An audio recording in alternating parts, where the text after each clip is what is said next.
Proclamação do Evangelho de Jesus Cristo segundo João. Glória a vós, Senhor.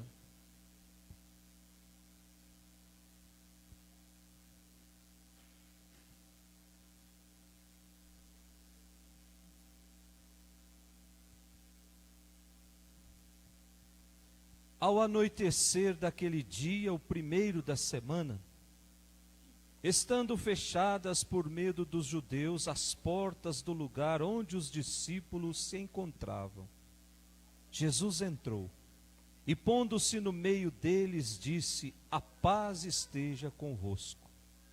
Depois destas palavras, mostrou-lhes as mãos e o lado. Então os discípulos se alegraram por verem o Senhor. Novamente Jesus disse: a paz esteja convosco. Como o Pai me enviou, também eu vos envio. E depois de ter dito isto, soprou sobre eles e disse: recebei o Espírito Santo. A quem perdoardes os pecados, eles lhes serão perdoados. A quem os não perdoardes, eles lhes serão retidos. Tomé, chamado Dídimo, que era um dos 12, não estava com eles quando Jesus veio. Os outros discípulos contaram-lhe depois: vimos o Senhor.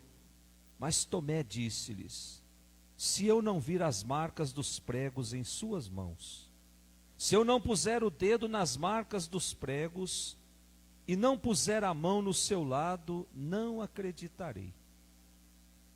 8 dias depois, encontravam-se os discípulos novamente reunidos em casa, e Tomé estava com eles. Estando fechadas as portas, Jesus entrou, pôs-se no meio deles e disse: a paz esteja convosco. Depois disse a Tomé: põe o teu dedo aqui, e olha as minhas mãos. Estende a tua mão e coloca-a no meu lado, e não sejas incrédulo, mas fiel. Tomé respondeu: meu Senhor e meu Deus. Jesus lhe disse: acreditaste porque me viste. Bem-aventurados os que creram sem ter visto. Jesus realizou muitos outros sinais diante dos discípulos, que não estão escritos neste livro, mas estes foram escritos para que acrediteis que Jesus é o Cristo, o Filho de Deus, e para que crendo tenhais a vida em seu nome. Palavra da salvação. Glória a vós, Senhor.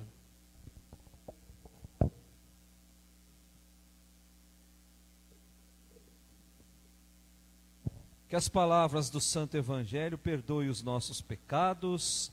Amém. Podemos sentar.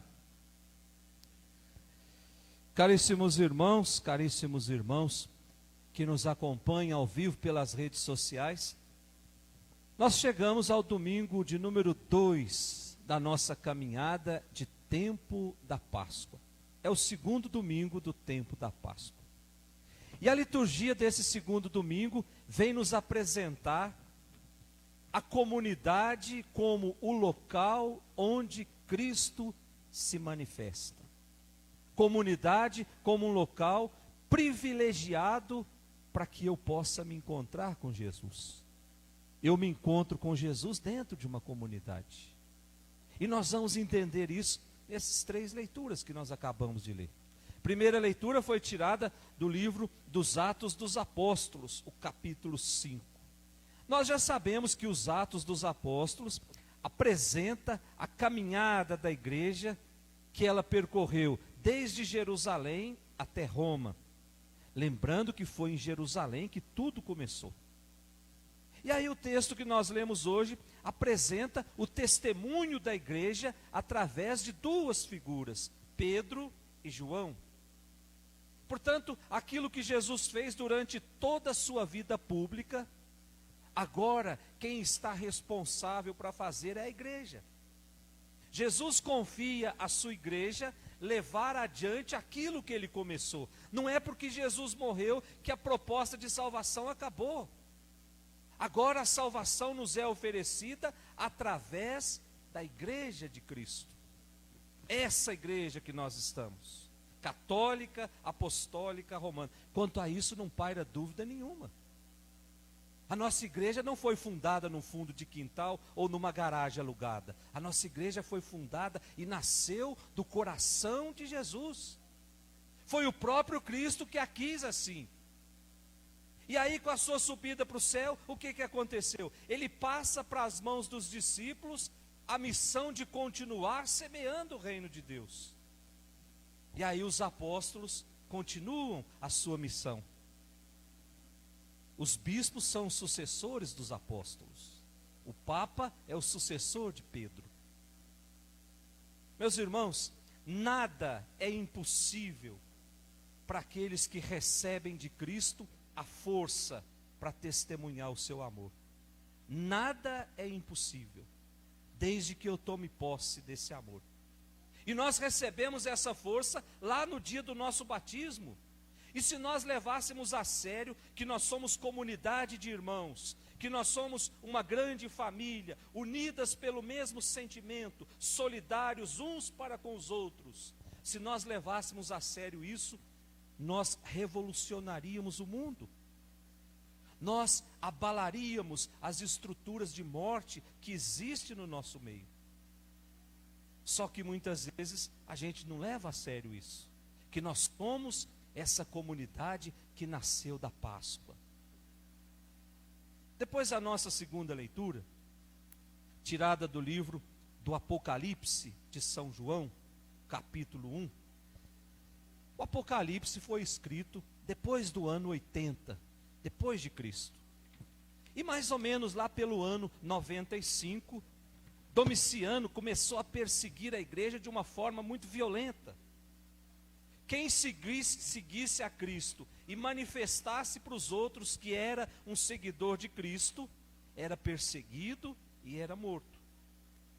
Então, com medo das perseguições, muitos cristãos começaram a abandonar o Evangelho. Então é nesse contexto que é escrito o livro do Apocalipse.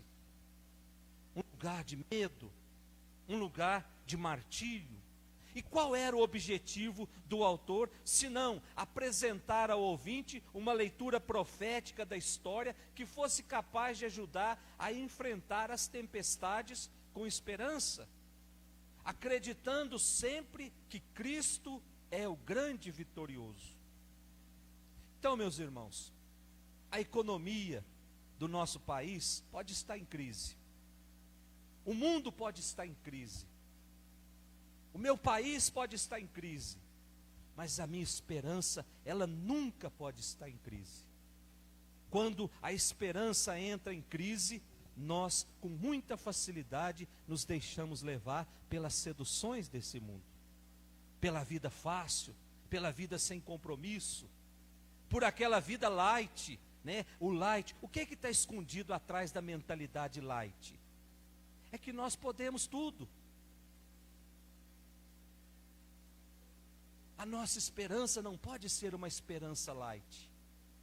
A nossa esperança precisa ser uma esperança ancorada no Cristo. Nós acreditamos na força que brota do sepulcro vazio.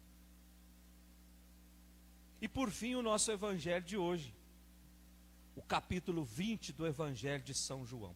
Quem participou da missa de Páscoa domingo passado, percebeu que o evangelho começava assim: no primeiro dia da semana, Maria Madalena vai ao túmulo bem de madrugada e percebe que alguma coisa está fora de ordem.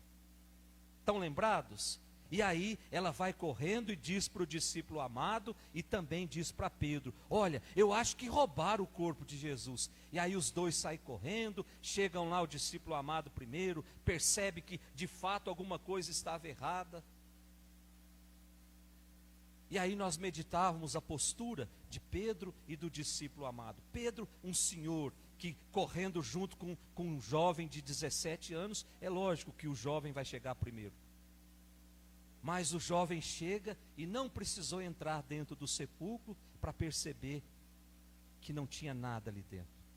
Pedro precisou entrar.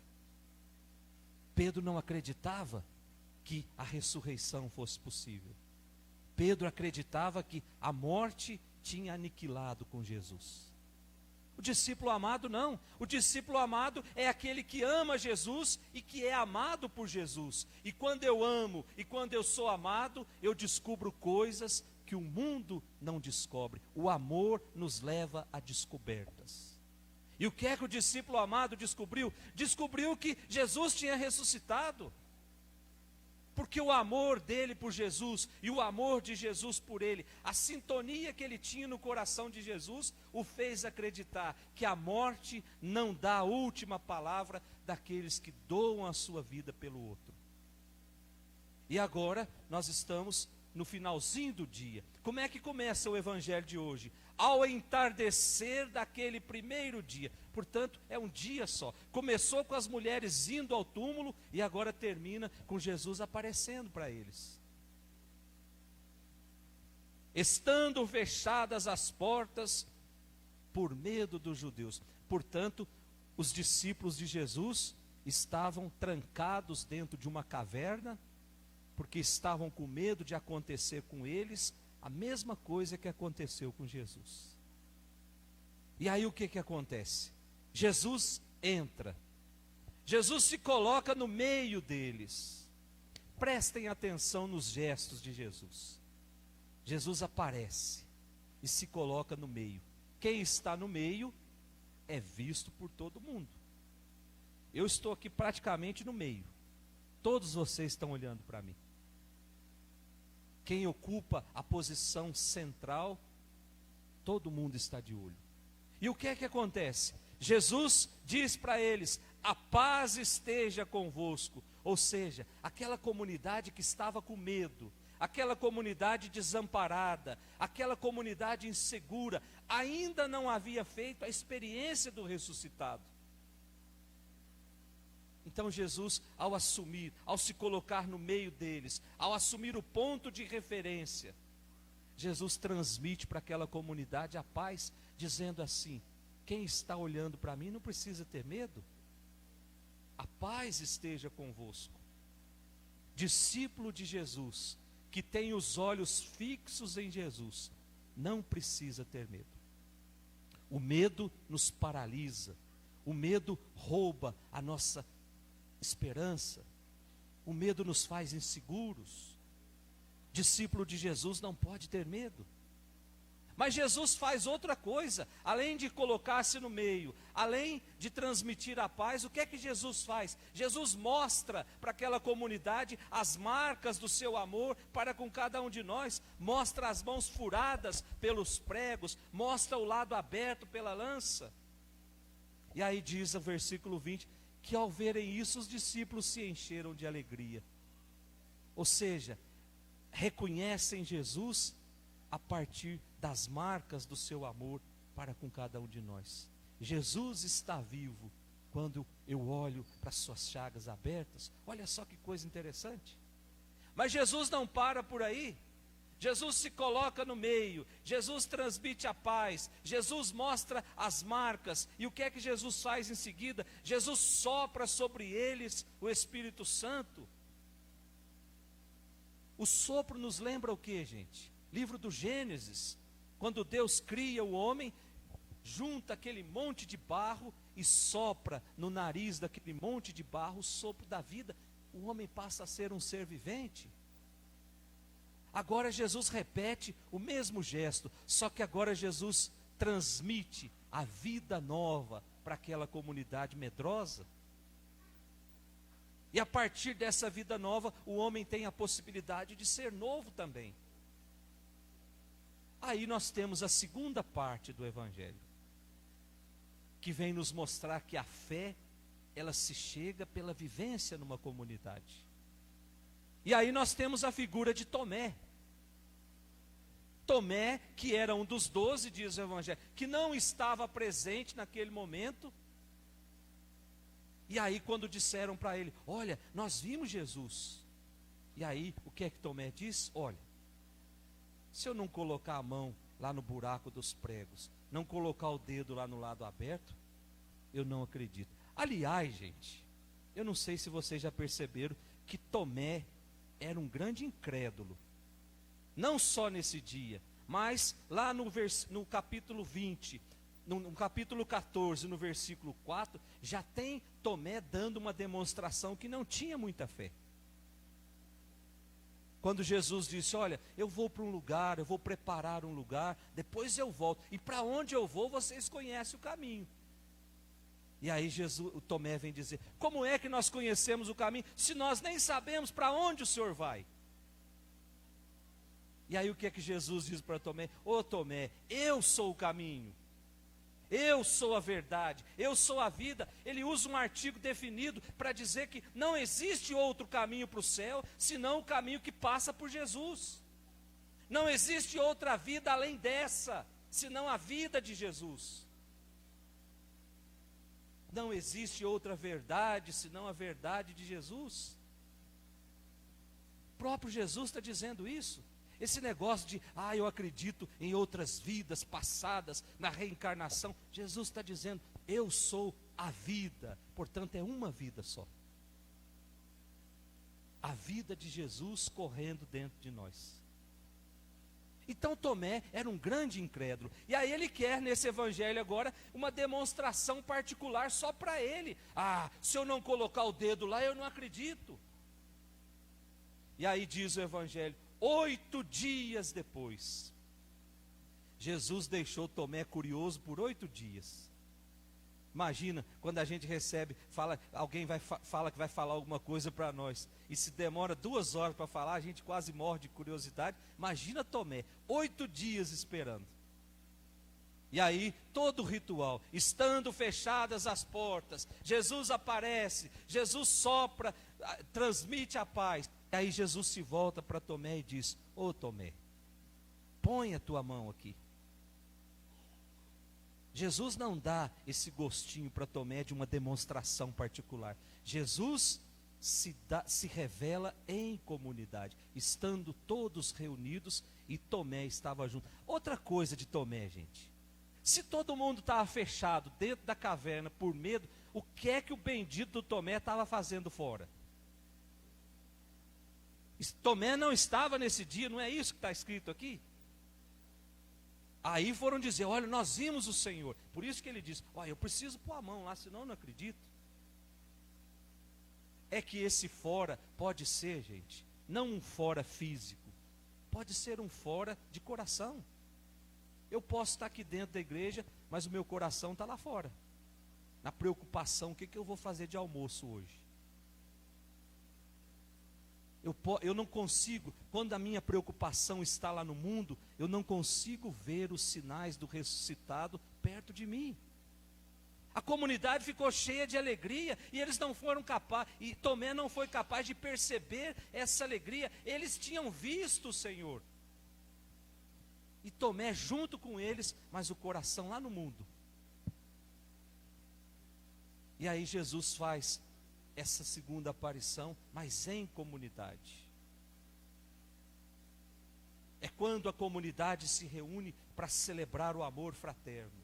É quando a comunidade se reúne para pedir perdão uns aos outros. É quando a comunidade se reúne para vivenciar a palavra. É ali que Jesus se revela.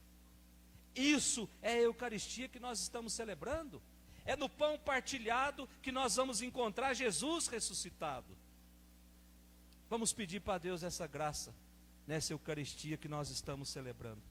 Que tenhamos a coragem de ler os sinais, os rastros de vida que Jesus deixa na vida de cada um de nós. E que possamos nos alegrar, porque Ele está vivo, Ele não morreu, Ele ressuscitou e caminha conosco. Louvado seja nosso Senhor Jesus Cristo. Aleluia, aleluia.